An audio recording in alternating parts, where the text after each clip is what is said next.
마을 모두 하나님 앞에 기도드리심으로 부활절 세 번째 수요 예배를 하나님 앞에 드리겠습니다.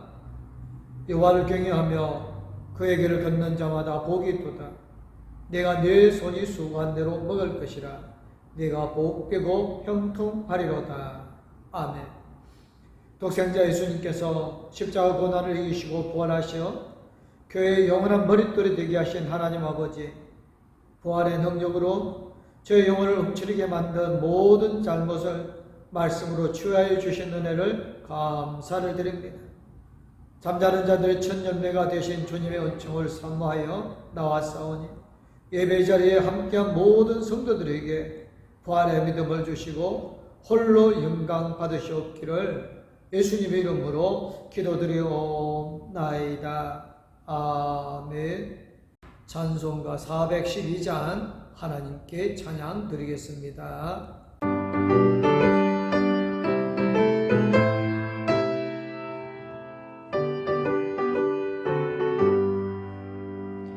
내가 예수 믿고서 죄 사함 받아 나의 모든 것 다 변했네. 지금 내가 가는 길 천국 길이요 주의 피로 내 죄가 씻겼네. 나의 모든 것 변하고 그 피로 구속받았네. 하나님은 나의 구원 되시오네. 내게 정죄함없겠네. 주님 맑은 빛 되사 어둠에 치니 나의 모든 것 다 변했네. 지금 내가 주 앞에 온전케 됨은 주의 공로를 의지함이세. 나의 모든 것 변하고 그 피로 구속받았네. 하나님은 나의 구원 되시오네. 내게 정죄함 없겠네.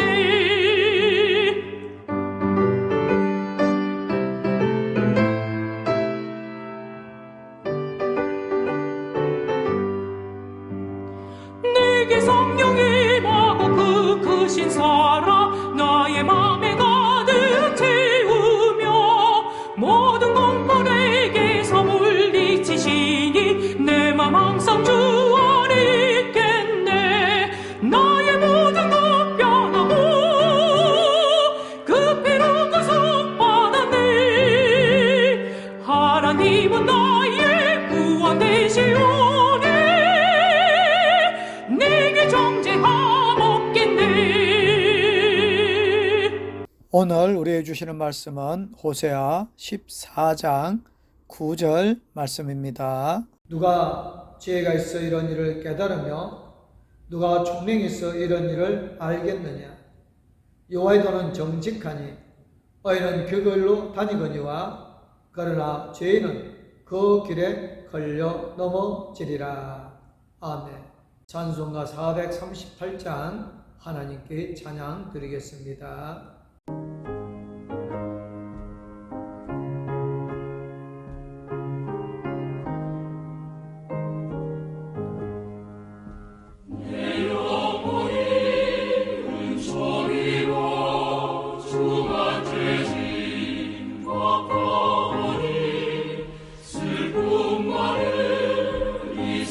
세상도 천국으로 와도다.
신앙인이 되고 싶을 것입니다.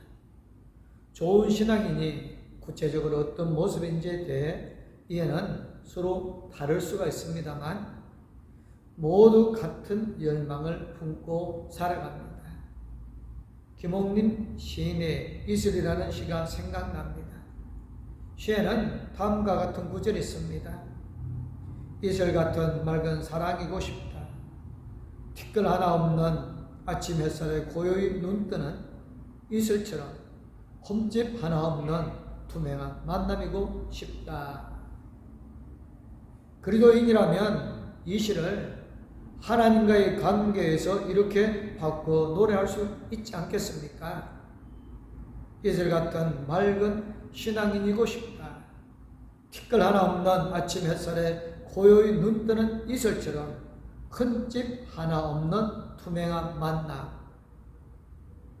하나님과 그렇게 만나는 신앙인이고 싶다. 이런 바람을 갖는 그리스도인의 입장에서 호세아는 아프고 아픈 하나님의 말씀입니다. 호세아는 조금 특별한 예언서입니다. 하나님께서 예언자에게 말씀하실 때는 말씀을 통하여 하나님의 뜻을 나타내십니다. 예언자는 하나님께 받은 말씀이 본인에게 어떤 영향을 미치는지 받는 그대로 전해야 하는 사람입니다. 받은 말씀을 선포할 때 그 후에 나타날 반응을 고려해서는 안 됩니다. 예언자는 하나님의 말씀을 받아 그대로 전달하는 하나님의 메시지이기 때문에 그렇습니다. 이런 점에서 호세아는 독특합니다. 일반적인 다른 예언자들과는 달리 호세아는 하나님의 말씀을 받은 그대로 전달하는 예언자이기라기보다는 하나님의 지시를 자신의 삶에 받아서 그것을 경험함으로 하나님의 마음을 백성들에게 전달했던 예언자입니다. 하나님의 고통을 자신의 삶에서 먼저 경험하고 그 경험들을 백성들에게 전달해야 하는 입장이었으니 호세의 삶은 고통의 크기를 감히 짐작할 수 없습니다. 하나님께서는 호세아가 음란한 아내를 둔 남편의 고통을 경험하게 하셔서 그 고통을 가감없이 전달하게 함으로 이스라엘 백성들을 향한 하나님의 고통이 얼마나 큰지를 알려주셨습니다. 음란한 아내를 둔 남편이 그 고통을 덜기 위해서 취할 수 있는 방법은 하나입니다. 그 아내를 버리는 것입니다. 그것은 그 당시에 그렇게 어려운 일이 아니었습니다. 그것도 아프지 않은 일은 아니지만 지금 겪고 있는 아픔을 끝낼 수 있는 방법이었습니다. 그러나 하나님께서는 호세아에게 다른 남자의 품에 안겨있는 아내를 데리고 올 것을 말씀하셨고 그 아내를 사랑하도록 요구하셨습니다. 하나님의 요구가 호세아 1장 2절에 나타납니다. 여호와께서 처음 호세아에게 말씀하실 때 여호와께서 호세아에게 이르시되 너는 가서 음란한 아내를 맞이하여 음란한 자식을 낳아라. 이 나라가 여호와를 떠나 크게 음란함이니라 하시니 이때 겪은 호세아의 아픔을 어떻게 헤아릴 수 있겠습니까? 하나님께서 이스라엘 백성들을 보실 때 이 정도로 아프시다는 점을 강조하기 위하여 호세아에게 그런 방법을 사용하신 것이 아닙니다. 호세아 14장에 보면 하나님께서 이렇게 말씀하십니다. 내가 그들의 반역을 고치고 기쁘게 그들을 사랑하리니 나의 진노가 그에게 떠났음이니라. 내가 이스라엘에게 이슬과 같으리니 그가 백합과 같이 피겠고 레바논 백향목 같이 뿌리가 박힐 것이니라. 여기 이슬과 같으리라는 표현이 나옵니다. 이스라엘에게 이슬은 우리나라의 이슬과는 전혀 다른 개념입니다. 우리는 이슬을 농사에 필요한 수분을 제공받아 드리지 않습니다. 도움이 전혀 되지는 않는 것은 아니지만 이슬의 농사를 의존하지는 않습니다. 다른 방식을 통해서 물을 얻을 수 있기 때문에 그렇습니다. 그러나 이스라엘은 전혀 다릅니다. 건조한 사막과 광야가 있는 이스라엘에 하늘에서 내리는 이슬은 농사의 필수 불가결한 요소입니다. 이슬이 내리지 않는 농사는 상상할 수 없습니다. 이스라엘에게 이슬은 생명수입니다. 하나님께서는 호세아를 통하여 이스라엘 백성들에게 이슬 같은 은혜를 내려주시는 것이 하나님의 의지임을 분명하게 밝히고 계십니다. 이런 상황에서 호세아 14장 5절의 말씀은 우리에도 깊은 의미가 있습니다. 오늘 우리는 이 시대를 살아가면서 신앙의 위기 신호를 수없이 접하고 있습니다. 교회적 변화와 사회적 변화가 맞물리면서 심각한 문제가 있다는 사실을 감지합니다. 누가 지혜가 있어 이런 일을 담으며 누가 총명이 있어 이런 일에 알겠느냐. 여호와의 도는 정직하니 너희는 그 길로 다니거니와 그러나 죄는 그 길에 걸려 넘어지리라. 이 말씀을 보면 먼저 하나님의 탄식이 나타납니다. 하나님께서는 누가 이런 일을 깨달으며 누가 이런 일을 알겠는가라며 탄식하십니다. 그런데 자세히 살펴보면 이 탄식은 절망을 기반으로 하는 것이 아님을 알 수 있습니다. 호세아 14장 4절 이하의 말씀은 호세아 14장 5절의 이런 일에 대해 그 내용을 밝히 드러내고 있습니다. 이 말씀을 보면 하나님의 탄식은 이스라엘 백성을 향한 희망의 초대입니다. 내가 그들의 반역을 고치고 기쁘게 그들을 사랑하리니 나의 진노가 그에게서 떠났음이니라. 내가 이스라엘에게 이슬과 같으리니 그가 벽화파 같이 피겠고 레바논 백향목 같이 뿌리가 박힐 것이라. 그의 가지는 퍼지며 그의 아름다운 감람나무 같고 그의 향기는 레바논 백향목과 같으리니 그 그늘 아래 거주하는 자가 돌아올지라. 그들은 곡식같이 풍성할 것이며 포도나무같이 꽃이 피고 말 것이며 그 향기는 레바논의 포도도 같이 되리라. 에브라임의 말이 내가 다시 우상과 무슨 상관이 있으리요 할지라. 내가 그들을 돌아보아 대답하기를 나는 푸른 잣나무 같으니 네가 나로 말미암아 열매를 얻으리라 하리라 라고 호세아 14장 4절에서 8절의 말씀입니다. 하나님께서는 이스라엘 백성에게 희망으로 초대하셨듯이 오늘 이 시대를 살아가면서 절망하고 있는 우리 또한 희망으로 초대하십니다. 깨닫는 것 그리고 아는 것 이들은 우리의 신앙에 매우 중요합니다. 신앙은 깨달아서 알고 알아서 깨닫는 두 방향의 순환 구조로 이루어져 있습니다. 역대상 14장 2절입니다. 다윗이 여호와께서 자기를 이스라엘 왕으로 삼으신 줄을 깨달았으니 이는 그의 백성 이스라엘을 위하여 그의 나라가 높이 들림을 받았음을 아미더라. 깨달았으니에 주목해 보십시오. 다윗이 하나님의 마음에 합한 왕이 될 수 있었던 이유는 자신이 왕이 된 이유를 제대로 깨달았기 때문입니다. 그러면 하나님의 지혜가 들어오고 그것이 참 지식이 되고 삶의 내용을 결정합니다.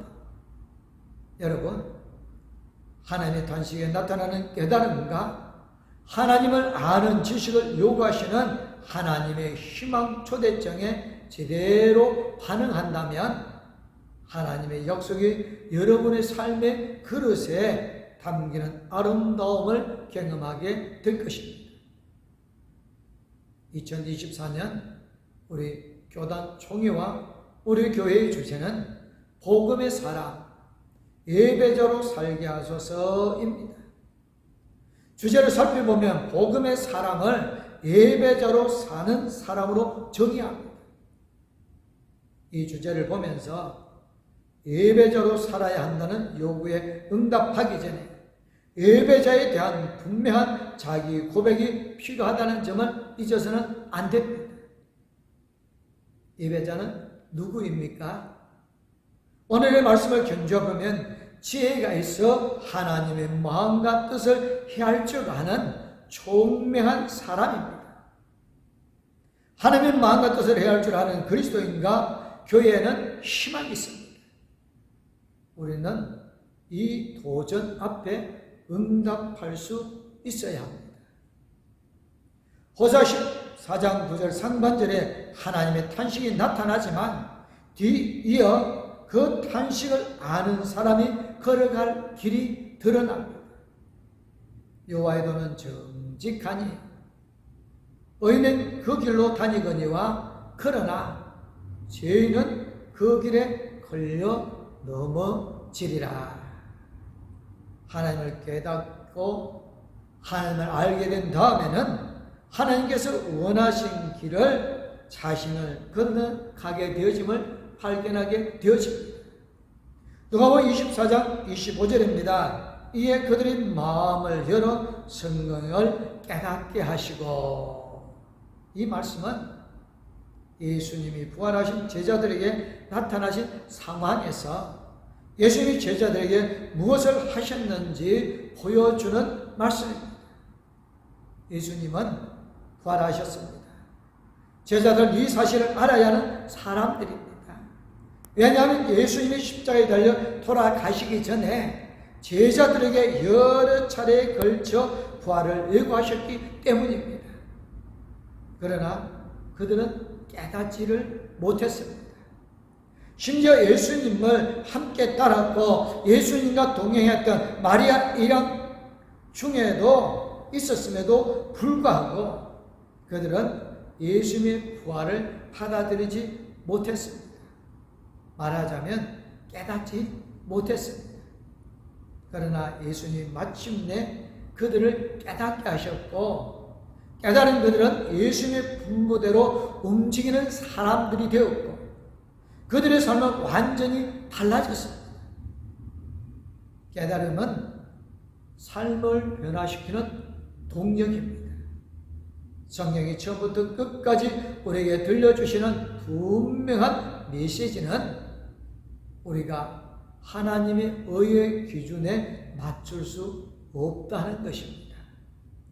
우리의 의지와 우리의 결단력이 부족해서 우리의 삶이 변화될 수 없는 것이 아니라 제대로 깨닫지 못하기 때문입니다.